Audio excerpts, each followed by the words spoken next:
Hi, everyone. I'm excited to be here today to talk to you about some of the miracle stories that are happening right here in our own city, in our own state, every day. My name is Tony Kausha, and the title of our show is Tony's 50,000 Coincidence Miracles. Please note, this show is not about religion, and we're not trying to change anyone's religion, and we're not trying to get you to join any religion. It's just about miracle stories. I don't know of any religion on the planet that doesn't talk about miracles. That's why religions begin, because they have something that's telling them there's really a God. But we're not going to get into that. We're going to just talk about miracles and leave the decisions about all that up to you. So we don't care what religion you are. We just want to talk about miracles. If you are an atheist, I think you'll enjoy the program as well, although I can't guarantee you'll remain an atheist very long after you hear many convincing stories, coincidence kinds of stories about miracles. You can email me your own stories if you wish. We'll try to use all we can on the show. I can't guarantee we will, depending on volume and time, but you're welcome to send your stories on to us, and we will mention them when we can.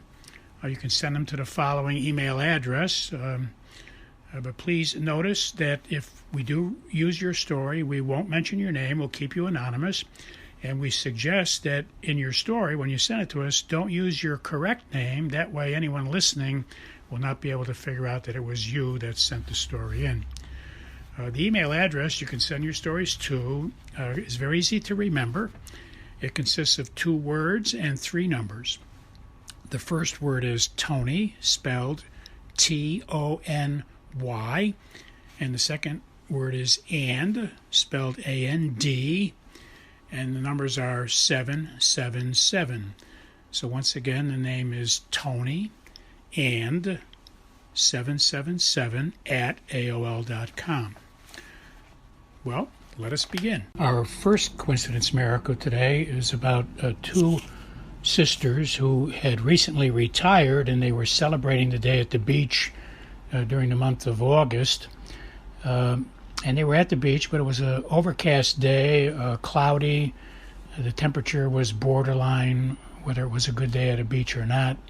So they had spent something like an hour and a half there, and they decided to pack it up and leave. So they packed up, left, and when they got to their car in the parking lot, the sun came bursting through the clouds, and everything looked bright and cheery.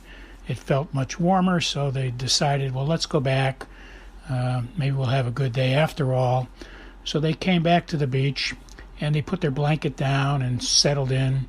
And I had been passing out cards across their area that they just settled into. And they had been there earlier. They came back practically to the same spot they were in.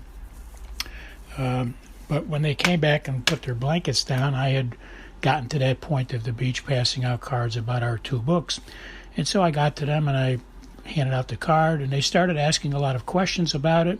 They were fascinated by the story of the books about there's 100 miracles in each book, and that it clearly explains that God sends us ideas and God sends us inspirations, and that's how God speaks to us often. Thousands of saints spoke to God that way. The best way to explain it is like mental telepathy. We speak to God from our minds. We ask him questions and we pray. And by the way, when we say we pray to God, we really mean we are talking to him. That's what the Bible means when it says pray constantly. It means talk to God constantly. Ask him about everything you're doing. Make sure you're asking him for wisdom. Asking him if it's his will that you do certain things, etc. So we can talk to him mentally anytime, all day long, and he inspires us with ideas and inspiration. So I had explained all that to them, and they were so fascinated because they were trying to solve a problem they were talking about earlier when they were here at the beach, and they came back and when they were talking about it again when I approached. So they asked my advice about how do you go about getting inspirations about things like this. So I shared with them the same thing that's in our book. You talk to God, you ask him questions, and then God figures out how to get the answer to you, because God can figure out anything he wants.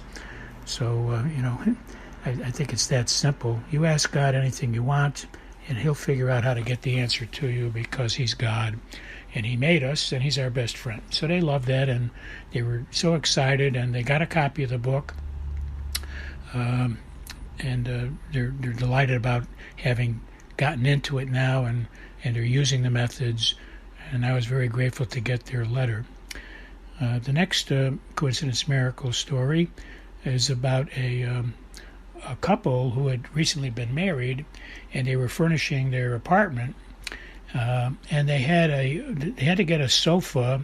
I don't know all the facts about it, but they apparently had a space in their living room, and they had to fill it with a sofa. And so they were shopping around and looking at flea markets and weekend events in their town where people sell such things, and auction houses, etc. And they stumbled upon, at the end of a long day, they were ready to go home, and, as miracles happen, they were ready to go home, and way down in the corner of a large warehouse, they spotted this sofa.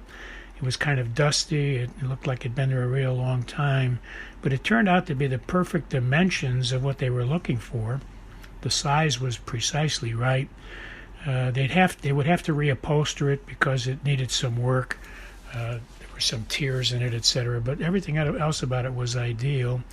So they purchased it, they brought it home, and they got into reupholstering it. And while they were reupholstering it, they found $40,000. Yes, you heard me correctly. $40,000 hidden in the sofa.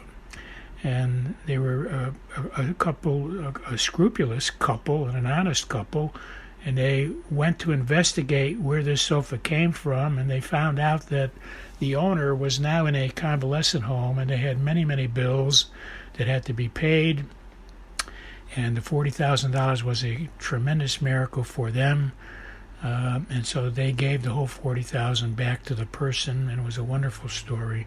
But they were deeply touched that God had seen fit to have them be part of this tremendous miracle. And I was blessed by hearing the story myself. So there are people who would do such things, and it was wonderful to hear that they had done this. The next coincidence miracle is after a particular day of passing out cards at a couple of parks and talking to a lot of people about the fact that we get ideas and we get inspirations, and that's how God talks to us, and convincing many people, and even actually in one or two cases having people actually try that. If I'm talking to a group of 3 or 4 people, I could say to one of them, ask God for an idea, and I could say to the other one, you ask God for an idea too, and then compare notes. And very often we'll have 2 people on the blanket who get the same idea.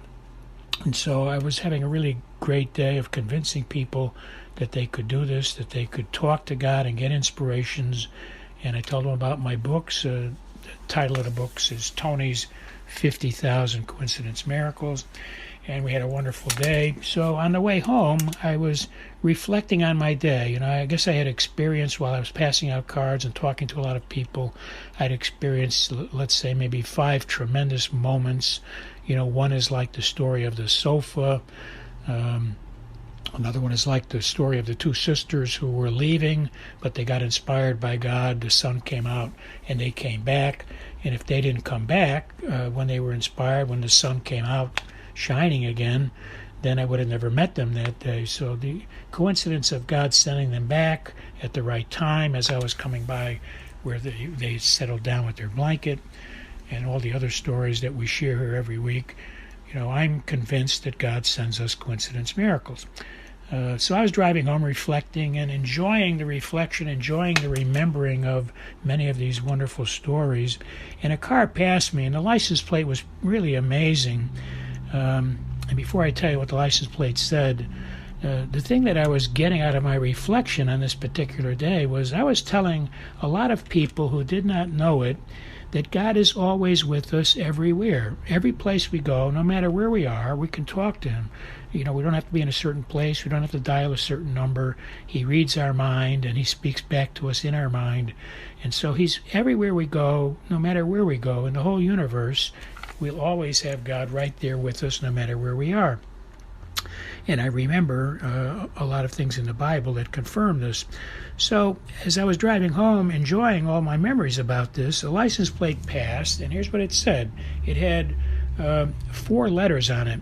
The letter I, the letter A, the letter A again, and the letter M. So that said IAAM. And so I just saw it go by, and I didn't think much of it. But then I got an inspiration from God to reflect on what I just saw. He reminded me of that plate that just went by, and I got the message. The license plate said I am. It had 2 A's, but clearly, if you look at the license plate and see those letters, IAAM, and they were all capital letters, it kind of etched in my mind that God was sending this license plate by me that says I am, while I was thinking exactly at the same moment that I was thinking that He's everywhere. So that was certainly a tremendous coincidence miracle for me that day, and I hope you can appreciate the story. How would you feel if that happened to you? You'd be stunned like I was. You're thinking about God being everywhere and saying to yourself, God is everywhere, and a license plate comes by and says, I always am.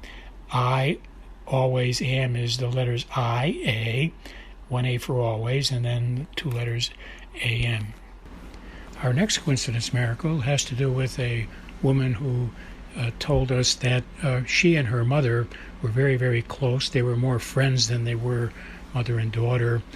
And at about the age of 30, this woman became pregnant, and her mother were constantly talking about all the plans they had for this baby when it would arrive. They had a family cottage, and they were talking about things they would do when the baby was old enough, etc. So they were all excited about this upcoming thing. And unfortunately, 3 months before the baby was due to be born, the woman's mother passed away. So it really impacted her severely, and she was sharing with her husband how much it impacted her. So she talked to her husband about wanting to name the baby after her mother, and that was very important and meaningful to her. So the husband agreed, and so as they got close to the date of birth, they started to notice that the doctor was indicating a time of birth of sometime around January 6th, and that was the feast of the Epiphany that year. That's the story in the Bible where the 3 wise men come and visit the baby Jesus in the manger, the Epiphany. And it turns out that her mother was also born on January 6th, and so maybe the baby was going to be born at the same time, and the mother was born at 9:08 in the morning. So this woman was excited about the prospects of the baby being born with the same name on the same day. And sure enough, that's exactly what happened. The baby was born on the same day, the Feast of the Epiphany, at 9:08 in the morning, and has the same name as her mother. So obviously she was overjoyed about this. Now, the mother had always told the family, their daughters, before she passed away, that when you see sprinkling snow that's just sprinkling like a salt and pepper effect, that's a sign and a clue that angels are coming from heaven to visit us. And one day after the baby was born, at about the age of 3 or 4, the mother was out driving with the baby in the back seat, in a car seat, and it started to sprinkle snow. And the baby said, "Look, Mommy, sprinkle snow. Grandma told me that's Grandma just told me now with all of her angel friends that when we see sprinkle snow, that is a sign of the angels coming from heaven to visit with us." And this totally blew the woman away, and she was deeply impacted because she never told her daughter this story, and she believes that her mother was giving her daughter an inspiration at this precise moment. God bless you all. I'll talk to you next week.